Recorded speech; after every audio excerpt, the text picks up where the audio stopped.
Imagine stepping into one of the most extravagant palaces the world has ever known. Gilded halls, sparkling chandeliers, and enough silk and satin to wrap the entire globe twice over. But take a deeper breath, and you be hit with a stench so foul it could wilt a bouquet of roses from 20 paces away. Welcome to the Grand Palace of Versailles in the 17th century, a location where stunning beauty crashed with cruel brutality, where refinement mixed with dirt, and where royal women, with all their jewels and titles, suffered a ghastly hygiene nightmare. We're diving headfirst, metaphorically, thank goodness, into the squalidly dirty lives of women royalty during the peak of French royal supremacy. These are the 5 worst royal women hygiene practices, and trust me, you're not ready. If you were a woman of nobility in 17th century France, you were meant to embody elegance, charm, and immaculate style. But when it came to personal hygiene, things became sinister. Bath became shunned like the plague. During this time, science hadn't yet caught up with good sense. The doctors of the day believed warm water to be your enemy, not ally. It was believed to open your pores up so wide that disease and microscopic germs in the air could pour in. To which the powerful voice of the church condemned bathhouses as sites of vanity and temptation, and society was encouraged to avoid water en masse. Women did not have private baths or showers every day. Full-body bathing was actually unnecessary, unsafe, or sinful. What most nobles, even royal women, did instead was a wet cloth to wash hands, faces, and possibly necks. But these cloths were not moist with normal water. They tended to be moistened with alcohol, vinegar, or saliva, believed to sterilize without exposing the skin as much. And when a bath did happen, rare as it was usually a communal affair. Families rotated in the same tub. The men got to go first. By the time a woman's turn came, the water was warm, cloudy, and filled with scum, if there was even water there at all.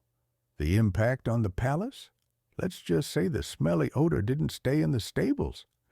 Guests often commented on the overpowering scent filling Versailles halls, a strange combination of stale perfume, sweat, animal grease, and dampness. It wasn't that the royals did not care about appearances, they simply had widely differing notions of clean being relevant, especially for women who were meant to represent beauty and elegance. The hypocrisy was almost callous, wrapped in silks, spangled with jewelry, powdered to a perfect sheen, but underneath, skin that had not been touched by soap in months. It was the ultimate of looking good from afar and very far from good up close. If a lack of bathing didn't blow one's mind, the second bathroom disaster, and one we don't appreciate by today's standards, was that there weren't any good toilets. The Palace of Versailles was an architectural wonder awash in luxury where Europe's nobles resided. And here's the kicker. It had effectively 0 functional toilets. Right on. Hundreds of rooms, thousands of guests, and no more than a handful of decent bathrooms. Instead, the royal court did with chamber pots, small portable containers that you stored under your bed, behind a curtain, or in a closet. When nature called, you used your pot, and then someone, not you hopefully, emptied it out the window. If the wind was bad or the street below heavy with traffic, someone could have a nasty surprise. Some guys wouldn't even use pots. They would pee off balconies or would crap in the palace gardens. Visitors and foreign dignitaries were shocked at what they saw. This wasn't one-time occurrence. It was planned. The palace became famous for its overwhelming stench, and corridors tended to be used as impromptu toilets. Now, Imagine being a woman walking down these corridors in your fancy dress, modestly lifting your hem, not only to show off your stitching, but to prevent getting human waste on your shoes. It became so awful that by 1715, a royal proclamation mandated that corridors in the palace be cleaned once a week. Cleaning every day? Don't make me laugh. Even after big events? Only once a week? And even then it was considered an improvement. Now wiping was done without amenities such as toilet paper. Anything they had on hand was utilized, leaves, straw, rags, or, as the worst of all, their own hands. Thereafter, washing up was kept to a minimum, if done at all. And when your trash removal device was basically a window and your cleaning methods dubious at best, no surprise parasites and disease were prevalent. If the heart of Versailles pulsed for the fashion obsession of Europe, then its beat was strongest in the exaggerative hairstyles and wigs of royal women. These were not just simple hairstyles, they were hair architecture. Towering feet above the head, with ribbons, pearls, miniature gardens, and even tiny realistic ships gliding on waves of hair. Yes, ships on the sea of hairs. In order to achieve such masterpieces of art, women stuffed their hair with everything from wireframes and horsehair to wool or cotton padding. When the overall form was determined, they then applied huge amounts of pomade made from animal fat, specifically beef tallow. This greasy material was used to mold and hold the coiffure in place, but offered a warm, sticky environment for lice as well. Because women never washed their hair, and far from it for washing their complex wigs, lice infestations weren't just common, but to be expected. Entire colonies of lice resided in those towering coiffures. To cope, court ladies sported special gadgets, long-handled silver lice claws, especially designed to scratch itchy heads discreetly without ruining their appearance. Such elegant, dainty claws had to be carried to dinner parties and social gatherings, where a surreptitious scratch between glasses of wine was a requirement in vogue. Despite the incessant annoyance, no one risked being absent from the fashion parade. At the court, appearance was power. To look disheveled or unkempt was to endanger loss of caste. Even if your hair was full of nits and your hair greasy and stale, the act must go on. But not only were wigs dirty and uncomfortable, they could be dangerous. Some were heavy enough to cause long-term neck strain, and others would catch fire because candles were lit nearby. Still, this was the price to pay for maintaining one's position at court. Poor women had a simpler solution. They shaved their heads so as to eradicate lice entirely. But for noble women, their hair was their crown, even if that crown came with a tiny ecosystem hiding beneath. Now, let's speak of something that should have been enjoyable: food. The royal court's banquets were famous, filled with tables groaning from the weight of meat pies, pastries, roasted pheasant, and sugared fruits. Behind the fatness of it all, however, was a dark, belly-wrenching reality. The palace kitchens were scarcely spared the palace's sanitary problems. In fact, they were frequently beset with the worst. Versailles' plumbing was so bad that raw sewage sometimes made its way into the kitchens. Accounts exist that, at least once, wastewater made its way into Queen Marie Antoinette's private kitchen. The impact on food safety was catastrophic. There was no refrigeration, ventilation, or waste disposal, so there was constant contamination. Meat spoiled rapidly.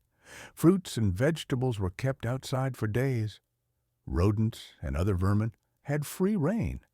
But cooks could not resist cooking potentially hazardous meals for the elite in society. The consequences? Diseases of the stomach were rampant. vomiting, diarrhea, infection, and worst of all were parasites. Royal courtiers frequently battled intestinal worms, especially tapeworms, as a result of undercooked meat and filthy kitchen practices. Even mighty Louis XIV was not immune. He allegedly passed a 6-inch tapeworm, a reminder that no one, regardless of his authority, was safe from the dangers of a lack of hygiene. And flirt, toast, and entertain they do, but with masked nausea, cramps, and worse diseases that beset them behind a polished facade. These women survived in the silence, hell-bent on maintaining their appearance regardless of personal sacrifice. Finally, we come to perhaps the most intimate and painful experience in a woman's life, giving birth. But for royal household women, it wasn't just painful, it was publicized. In 17th century France, when a queen or upper-class noblewoman went into labor, it was a national spectacle. Literally, the birthing room would be packed with courtiers, doctors, priests, and noble observers, not to aid or comfort, but simply to watch. When Queen Marie-Thérèse gave birth, the room was so crowded that it seemed like a playhouse instead of a medical ward. Why so many onlookers? In order to avoid scandal, there was a prevailing suspicion that a stillbirth or girl child might be replaced with a healthy male heir. So the entire process had to be done in public view. This meant that the mother, most likely in agonizing pain and distress, was in the watchful eyes of an audience during one of the most vulnerable moments of her life. Dignity and privacy were luxuries she could not afford. Only expectation. Marie Antoinette famously swooned at delivery due to the suffocating heat and suffocating crowd in her boudoir. She was not unique. Women fainted, cried, or suffered complications all under the scrutiny of being watched like stage actors. Childbirth itself was dangerous. With little medical knowledge and no antibiotics, a third of the children died before the age of 3. Mothers, too, ran the risk of death, especially from infection caused by dirty hands and unsterilized equipment. Therefore, while births among royalty were national events, they were also overwhelmed with excessive fear and physical suffering. The psychological price for women to have their babies by force, under permanent observation and threat, was horrendous. There you have it, 5 ugly truths from Versailles' gilded salons.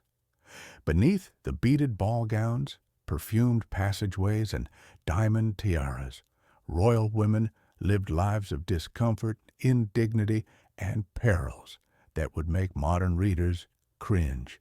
They were public symbols of refinement and beauty, yet they scratched, ached, and survived as history usually doesn't reveal. If you thought royal life was all about banquets and ball gowns, think again. The real story's dirtier and a whole lot more human. Until next time, keep digging up the past, because history isn't just fascinating. Sometimes it's downright filthy.